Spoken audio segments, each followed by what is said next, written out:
So in the last video we talked about how to print text to a screen, and you were tasked to create a few letters using the dashes, calling system out print line. That is the method.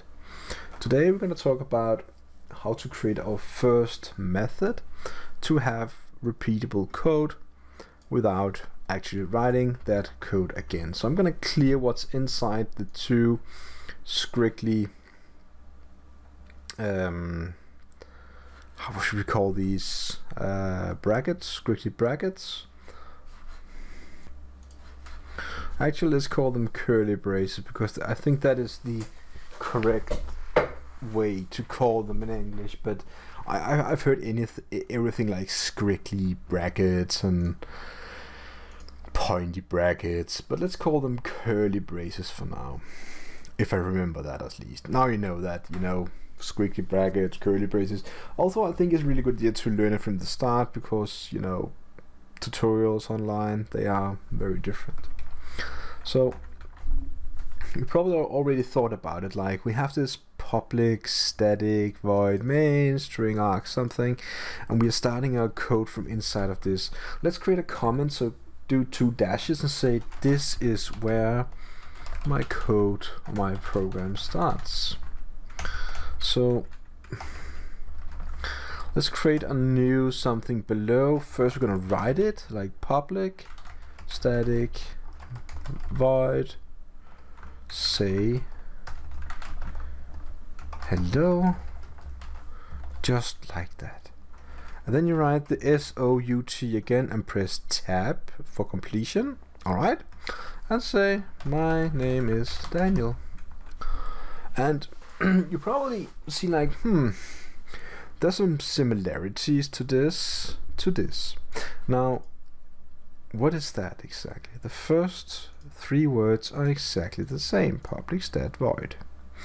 But these can change, and there are many different ways you can have public, static and void. You can have other words there, but for now we're only going to focus on what is the most easy way to get started with Java programming, and that is just to type my best idea for that is to use public static void, and say hello is the name of the method. So think of a method as a function, think of a person with a name of Brian. Whenever you say Brian is gonna say my name is Daniel. Instead of saying Brian, you can say hello, and then it's gonna say my name is Daniel. So how should we call this method? Well, the way you call that is to mention its appearance inside where the program starts. If you run this program now and you see nothing, this is exactly what should happen. There's nothing here in between the two lines, which means that this is not executing anything. As we talked about in the first video, you have this green block that calls all the other red blocks. Think about this as a red block. I'm gonna go down here and write say hello, and basically when you run the program now, it will of course say my name is Daniel. So we're calling this method now. This is how you say it in program. You say you call, it's being called. Okay, so you're calling that method now. Basically just mention its name, and the name is the fourth mention that is separated with spaces. So let's talk about these other words here for just a second or two. The public basically means that this method called say hello is accessible from outside its class. And we haven't really learned about classes, but you probably guessed that we have something called class here, and that is the name of the class. Okay, so as I talked about, think about a method as a person called Brian. if you have a building with 2 rooms inside of the building, only 2 rooms, the one room is called first class and the other room is called second class. Brian is standing inside of first class, which is this method called say hello. Basically, public means that say hello can be called from the second room. But we have not created any other rooms or whatever we're going to call it for now. I'm basically just telling you that public means that this can be accessed from outside this area, this class called first class. I know it's difficult for you to understand right now, but just rewatch my video if you have any doubts. And I'm trying to use this analogy because this is what I thought when I started programming. I wished my teacher told me it that way, because I really like this metaphoric way of explaining stuff, because it's so easy to say, okay, so then you can relate to that as a real life thing, real life experiences, something you understand, and you know what it is. Basically, that is the best way that I see it. Alright, so can we talk about the word static now? We can. It's a difficult one. To explain that word, we need to open up Pandora's box for new other words and short explanation. So I'm gonna make it really easy. Static means that this method here, and pay attention to that, this method here is also created with the word static. It means that they can see each other. That is one thing you can say. So this is gonna sound weird, but I'm gonna try.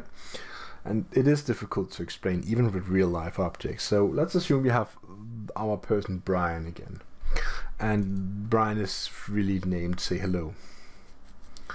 Let's then say that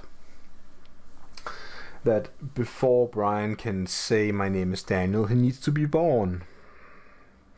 Static means that this method is pre-born. It is already born. It is existing without anyone enabling in it or making it real or there. And you think, but it's just right here. Yes, that is true. What you see in your eyes is something you just wrote in your screen, but in programming, when you talk about Java programming and other object-oriented programming languages, whenever you're gonna call a method, you have to instantiate the class, which is this here, that is wrapping all what's inside. So this class, as we talked about, could be one room in a building. If that room isn't created, we cannot call anything inside of it, but it doesn't exist. So that is really what static does. It makes sure that without creating this room, they exist nonetheless. It's like magic.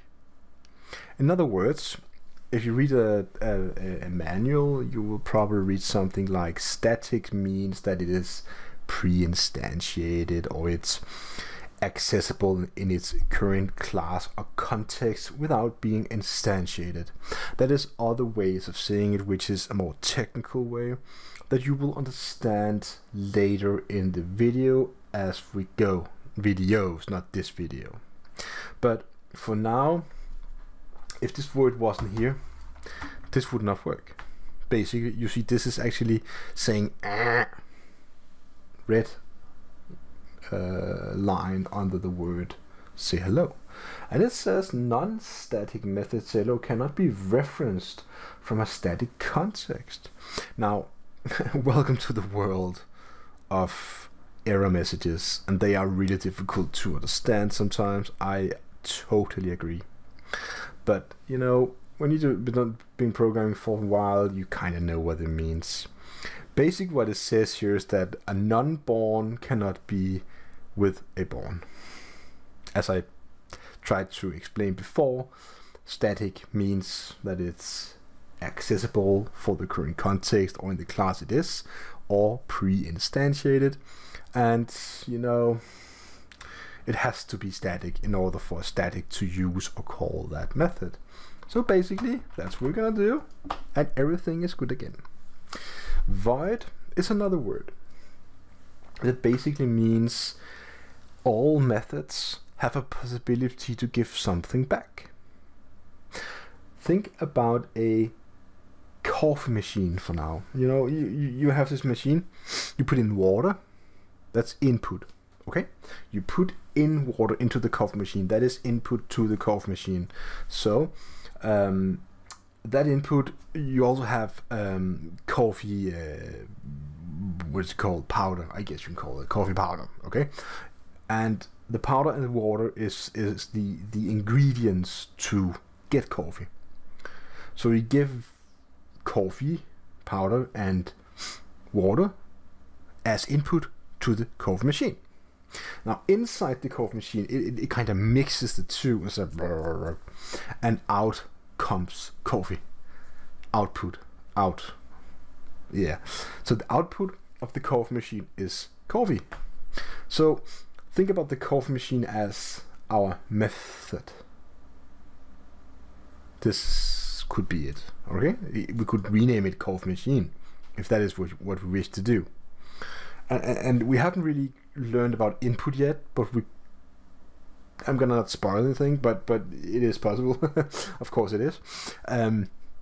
The output is something that it gives back after running inside. So what is running inside of the coffee machine? We can call that the coffee machine's machine room, or it could be the algorithm mixing water and coffee powder and giving the output of coffee. So that is what this word means, that we have no output. Void means nothing, no, nada, no output. So this word could change to stuff like, you know, it's too early to say, but it could be other words than void that basically would mean this type of output. So it could be output of, you know, in real world it could be like liquid output, it could be solid output, it could be hot output, it could be like fire output, or you know, lava and stuff like that, or air, you know, different types of output. In code, it is everything mostly just numbers or text, but you probably get it eventually. So this is really what I wanted to say about the words in this line. And along we go, you will slowly understand more and more of how this is built and what it means. And you probably someday say public. What is the opposite? That is private. So can we write that? Yeah, but it is okay for you to be curious, but I encourage you to grasp what you can grasp for now and stick to the video and the content and really try to get the point of what I'm trying to explain. So let's continue on with the actual calling the method now. So I'm gonna copy that. You know, what do you think will happen if I run these two lines of code? You probably guessed it right. You will have my name is Daniel 2 times. Let me see that again. And you probably ask me now, but what is the difference from having this to simply just doing this? Yeah, okay. So this is of course a very simple example. Now let's assume that you want to write more than this in this method here. Let's assume that you want to write, you want to encapsulate my name in beautiful dashes, and you're gonna run this again. you see that now we have 6 lines of stuff. So let me ask you one more time. Is this the same as these 2 lines now? I guess you say no. This is why we do not do this that I marked here as often, because that is usually called spaghetti code, but it's also something that beginners do a lot. It's okay that you do it because you're a beginner. I assume you are if you're watching this video series. So of course eventually you will migrate away from doing this and more this you call the method. So you can probably imagine you can have many different lines of instructions inside of this method that can be called by simply mentioning or calling, as I told you it was named, the method. And I haven't really told you much. I avoided a few things like this parentheses. You probably just accept it for now that it is the way it is. But a programming language is basically just some rules written down by some guys. By guys I mean people. I don't know who many that written down some rules. And say you have to type something and put semicolon in the end that is ending an instruction. It's just some rules that's been created for you to follow in order for the program called Java to interpret and create a program of your code that can run on your computer. Basically that's it. So in this video we learned about creating our first method.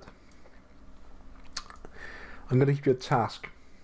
Create yourself a second method, a new one. I want you to name that method. So when you call it, say hello. You should be able to say goodbye. So I want you to create. So when you do call that method called say goodbye, it should say goodbye. See you again soon. Until next time, take care.